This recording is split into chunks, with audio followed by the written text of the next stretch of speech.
Saludos, bienvenidos a Euronews Hoy. Seguimos muy de cerca todo lo que está ocurriendo en el Foro de Davos, donde personalidades del mundo de la política y la empresa se reúnen para tratar el futuro económico del mundo. En España hemos viajado hasta Galicia para hablar con expertos sobre la crisis de los pellets, los microplásticos que están contaminando las aguas y cuyo efecto ya ha llegado a Francia. Mientras, en Amberes han hallado un cuadro de Picasso robado hace más de una década en Israel y valorado en 829.000 euros. Comenzamos con los titulares del día. Israel responde a Hamás con la destrucción de lanzaderas de misiles en Gaza. En Cisjordania aumenta el temor a un posible segundo frente en la guerra tras un ataque israelí. El Parlamento Europeo ha pedido por primera vez un alto el fuego permanente en Gaza, pero con la condición de que se liberen los rehenes israelíes y se desmantele Hamás. Volodymyr Zelensky pide que parte de los miles de millones de activos de Rusia confiscados por los bancos mundiales se destinen a la reconstrucción de Ucrania. Los camioneros polacos suspenden la protesta en la frontera de forma temporal mientras siguen las negociaciones. Israel destruye lanzaderas de misiles situadas en la Franja de Gaza. El gobierno de Netanyahu ha señalado que esta es su respuesta a los ataques llevados a cabo por militantes de Hamás, quienes lanzaron numerosos proyectiles con dirección al sur del territorio israelí. Entre tanto, en virtud de un acuerdo auspiciado por Qatar y Francia, ha llegado a Gaza un cargamento con medicinas para los rehenes israelíes y los civiles palestinos. El pacto alcanzado supone el primer avance significativo en las conversaciones indirectas entre Israel y Hamás desde el mes de diciembre, cuando fracasó el intento de prolongar un breve alto el fuego. El primer ministro israelí, Benjamin Netanyahu, visitó el miércoles una base aérea y repitió su promesa de que su nación continuará con la guerra en Gaza hasta eliminar a Hamás.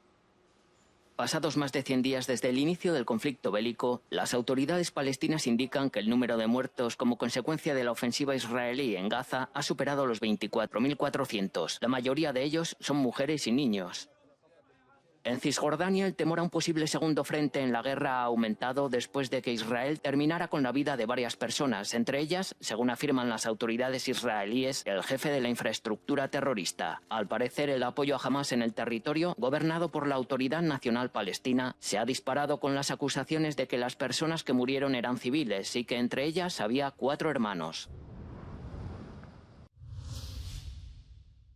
El Parlamento Europeo ha pedido por primera vez un alto el fuego permanente en Gaza y el inicio de tentativas políticas para resolver el conflicto. La resolución, que no tiene peso legal, ha sido aprobada con 312 votos a favor, 131 en contra y 72 abstenciones. El texto ha recibido la luz verde tras semanas de presión por parte de los partidos de izquierda, que querían reforzar la anterior demanda de la Eurocámara que se limitaba a una pausa humanitaria en Gaza. La Franja de Gaza está arrasada. Es hora de parar. Es hora de crear las condiciones para un apoyo humanitario adecuado e incluso para construir algún tipo de paz duradera en la región y entre estos dos países. Es hora de detener esta guerra. Es hora de construir la paz. Pero el llamamiento al alto el fuego viene con 2 condiciones: la liberación inmediata de los rehenes israelíes y el desmantelamiento de Hamás en Gaza. Unas condiciones que han sido impuestas por el Partido Popular Europeo de centro-derecha, que teme que un alto el fuego ponga trabas a la operación militar de Israel contra Hamás, a la que la Unión Europea considera organización terrorista. La paz sostenible no puede existir mientras Hamás y otros grupos terroristas secuestren la causa palestina y amenacen la existencia de Israel, la única democracia de la región. Los 27 líderes de la Unión Europea no han conseguido pedir unánimemente un alto el fuego humanitario en Gaza, a pesar de que algunos países como Bélgica, Irlanda y España apoyan el cese inmediato de las hostilidades. Sin embargo, la mayoría de los Estados miembros respaldó un llamamiento al alto el fuego en la Asamblea General de la ONU en diciembre. Los expertos consideran que este tipo de llamamientos, aunque simbólicos, pueden presionar a Israel para que modere su actuación. Ya hemos visto los llamamientos de algunos líderes de la Unión Europea, de los líderes del mundo árabe. Pero incluso los aliados cercanos a Israel, como los Estados Unidos, han pedido a Israel que muestre más moderación en sus acciones en Gaza.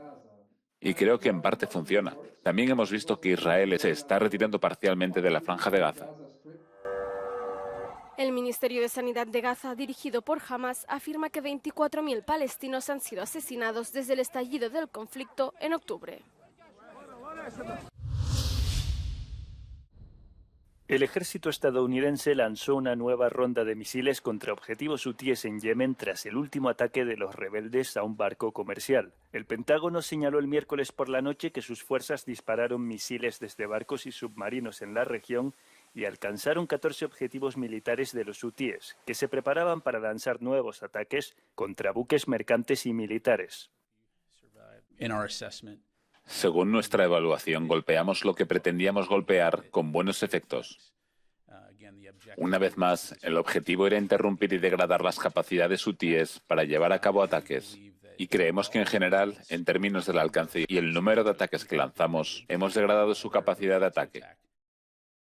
El cruce de ataques entre ambas partes se ha intensificado en los últimos días. El último lanzado por los hutíes desde Yemen golpeó el miércoles un buque operado por Estados Unidos en el Golfo de Adén. Washington designó el miércoles a los hutíes como grupo terrorista global. El presidente de Ucrania, Volodymyr Zelensky, ha aprovechado su estancia en el Foro Económico Mundial en Davos para impulsar varias cuestiones relacionadas con la guerra que su país libra contra Rusia. En particular, ha pedido que parte de los miles de millones de activos de Rusia confiscados por los bancos mundiales se destinen a la reconstrucción de Ucrania. La idea cuenta con el respaldo del Reino Unido. La forma de concebirlo es que ya hemos congelado esos activos. La pregunta es, ¿qué debemos hacer ahora? Creo que hay un argumento jurídico, un argumento moral y un argumento político. Cuando Putin lanzó esta invasión ilegal, el mundo cambió y nosotros tenemos que cambiar con él. Reconocemos que estamos en un mundo más peligroso, incierto y difícil, y por lo tanto debemos estar preparados para realizar reflexiones innovadoras sobre cómo usar esos recursos para ayudar a Ucrania. Necesitamos activos congelados, no conflictos congelados. Este es el camino a seguir para enviar un mensaje claro a todo el mundo de que si te atreves a romper las reglas, lo vas a pagar. La semana pasada, María Zakharova, portavoz del Ministerio de Asuntos Exteriores de Rusia, señaló que las propuestas de Estados Unidos de confiscar hasta 275.000 millones de euros en activos rusos congelados para ayudar a la reconstrucción de Ucrania era piratería del siglo XXI. A pesar de la evidente necesidad de aportar más dinero a las autoridades ucranianas, la incautación de activos de Rusia preocupa a algunos grandes grupos bancarios en Europa por el establecimiento de un complicado precedente legal que podría socavar la estabilidad financiera mundial. Los camioneros polacos suspenden la protesta en la frontera con Ucrania de forma temporal mientras siguen las negociaciones con el gobierno polaco. Durante meses, los camioneros de Polonia han bloqueado los puntos fronterizos con Ucrania por el trato desigual a los transportistas. Sí, se ha llegado a un acuerdo y sinceramente esperamos que sea el principio de un final feliz para todos en esta difícil y complicada situación.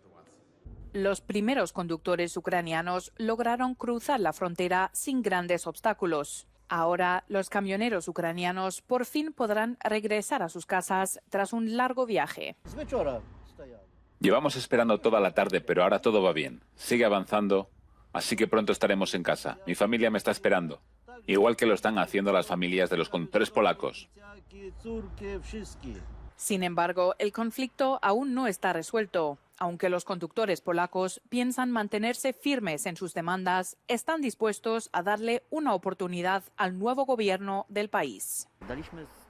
Le hemos dado al gobierno polaco de plazo hasta el 1 de marzo para que podamos sentarnos y ver qué logran hacer por nosotros. Un pequeño éxito es que, del lado ucraniano, los vehículos que están a punto de entrar en Polonia ya están fuera de la llamada cola electrónica y pueden registrarse hasta las 8 de la tarde y salir primero de Ucrania.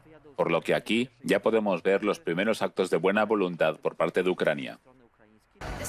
La suspensión de la huelga en 3 cruces fronterizos es temporal y las negociaciones y acuerdos aún están en curso. Para conocer el acuerdo final, los camioneros deberán esperar.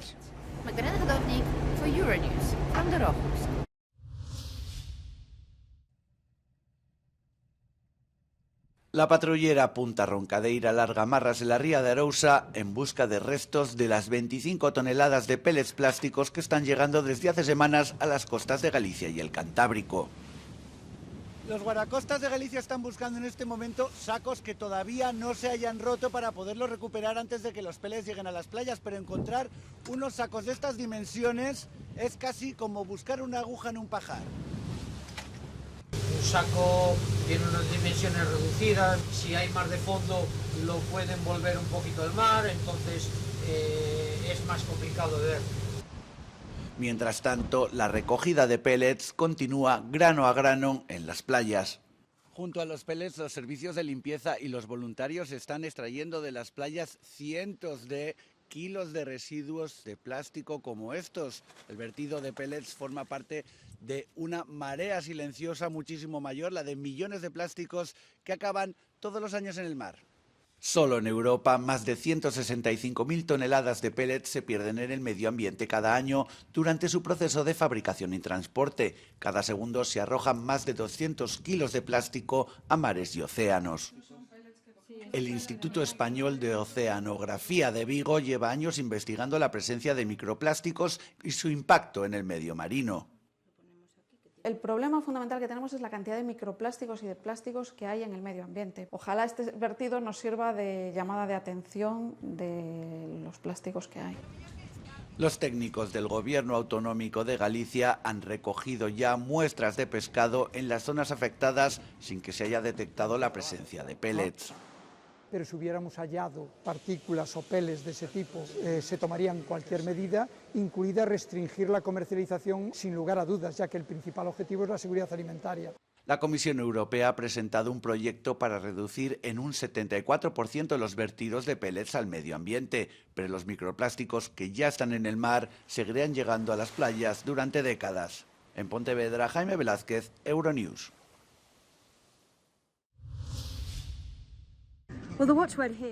El lema del foro de Davos este año parece ser el optimismo cauteloso. Se espera un crecimiento lento para las economías mundiales en 2024.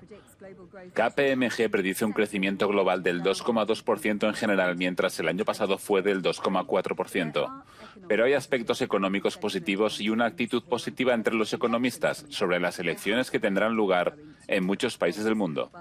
He hablado con Regina Meehan, la directora global de clientes y mercados en KPMG Internacional. Ella me dijo que el cambio puede ser algo bueno una vez que tengamos mayor certeza.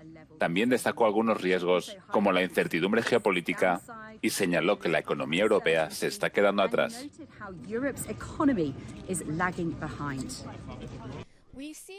La vemos más lenta que en el resto del mundo. Cuando dije que el crecimiento global sería del 2,2%, eso significa que hay algunos que crecen más y otros que crecen menos. El continente europeo vive un crecimiento más lento. La inflación sigue siendo bastante alta y bastante persistente. El desempleo es mayor que en otras partes del mundo y no estamos viendo el sentimiento alcista que está impulsando el crecimiento económico en lugares como Estados Unidos. En el continente europeo habrá un crecimiento mucho más lento en general. La inteligencia artificial es otro tema de moda aquí en Davos y una encuesta de KPMG encontró que el 70% de los CEOs piensa que será la principal área de inversión este año, mientras el 57% se mostró muy preocupado por su regulación.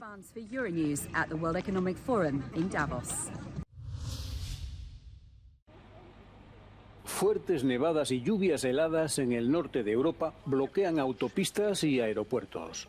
Azotaron el oeste de Alemania, dejando a los automovilistas en sus coches durante toda la noche hasta este jueves por la mañana.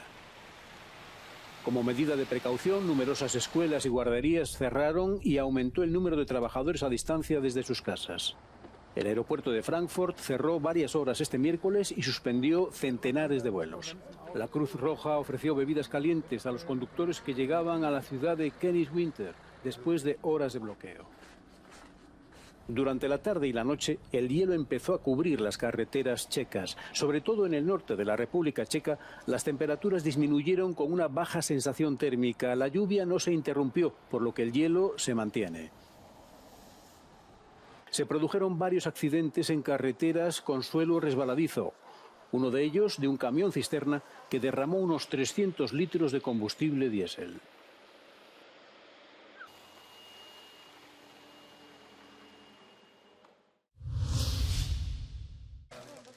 España bate récords de trasplantes de órganos y mantiene su liderazgo mundial. La tasa de trasplantes ha superado en un 8% el máximo histórico registrado en 2019, mientras las donaciones han subido un 7%. En 2023 se realizaron 5.861 trasplantes de órganos en España, lo que supone una tasa de 122,1 trasplantes por millón de población. La media de donantes diarios el pasado año fue de 8 y la media de trasplantes realizados cada día de 16. La policía belga recuperó en Amberes una obra de Chagall y otra de Picasso robadas en 2010 a un coleccionista de arte en Tel Aviv. El valor estimado en ese momento fue de $900.000. La investigación condujo a la policía hasta un sospechoso residente en Namur, que ofrecía a la venta los dos cuadros. El hombre fue detenido.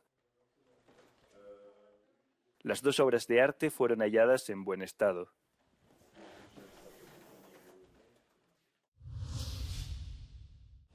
Sunak logra aprobar su plan de enviar migrantes a Ruanda. El primer ministro británico ha conseguido que en el Parlamento se apruebe por 300 votos a favor y 276 en contra que los inmigrantes que entren ilegalmente en suelo británico sean deportados a Ruanda. Según el plan iniciado por Boris Johnson, el Estado africano recibirá a cambio una contraprestación económica. Más de 60 diputados conservadores pretendían endurecer aún más la norma, desoyendo la orden del Tribunal Europeo de Derechos Humanos que paralizó los vuelos de inmigrantes por considerar que no se garantizan sus derechos individuales. Cientos de ornitólogos de diferentes países participaron en el 21º censo del águila húngara, un recuento sincronizado de aves rapaces en el Parque Nacional del Ortobágy, en el este de Hungría.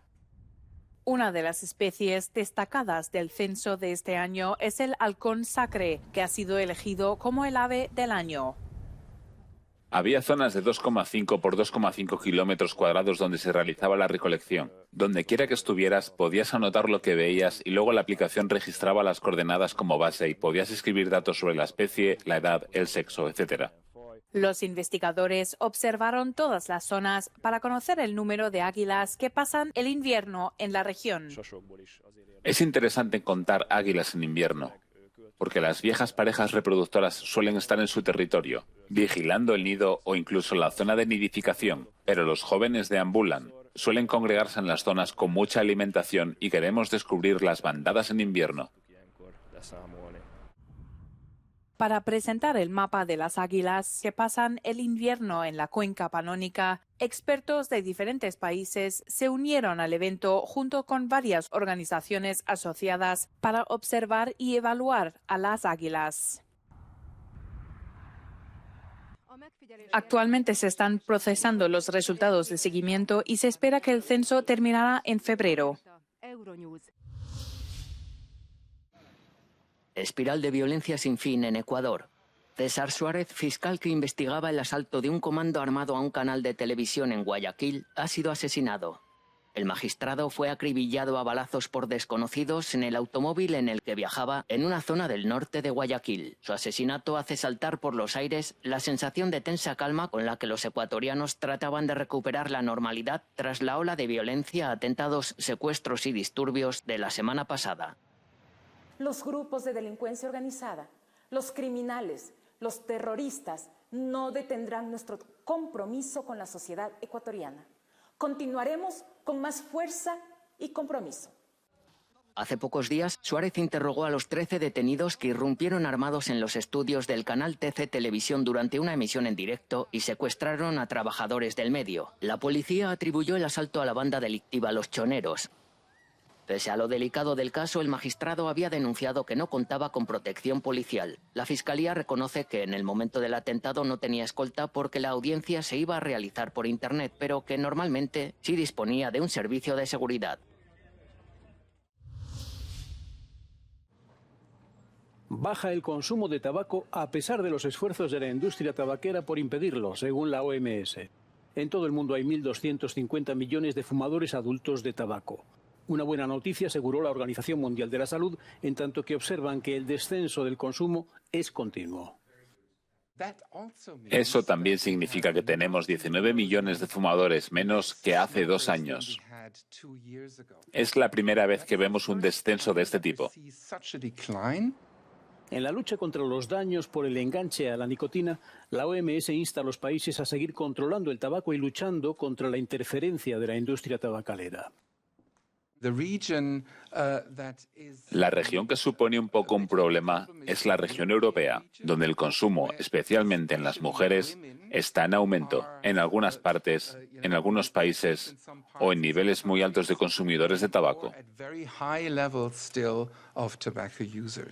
El informe estima que actualmente hay al menos 37 millones de niños de entre 13 y 15 años que consumen algún tipo de tabaco. Muchos países han encontrado niveles alarmantes de uso de cigarrillos electrónicos también entre los adolescentes. Tenemos profesores que nos llaman especialmente desde el Reino Unido, donde se vio un aumento del 150% en los últimos 3 años en el consumo de cigarrillos electrónicos por los niños. Así que nos llaman para decirnos que los niños ya no pueden estar 45 minutos en clase porque tienen que salir para conseguir cigarrillos electrónicos. Dado que la mayoría de los cigarrillos electrónicos y vaporizadores se compran a través de Internet, la OMS recomienda garantizar que estos dispositivos están prohibidos para menores de edad. Hasta aquí las noticias. Pueden mantenerse informados a través de nuestras redes sociales y nuestra página web. No olviden suscribirse al canal de YouTube para no perderse ningún Euronews Hoy. Ahora les dejamos con un vídeo no comment en el que verán el tremendo accidente de una avioneta que luchaba contra las llamas en Chile. Que tengan un buen día.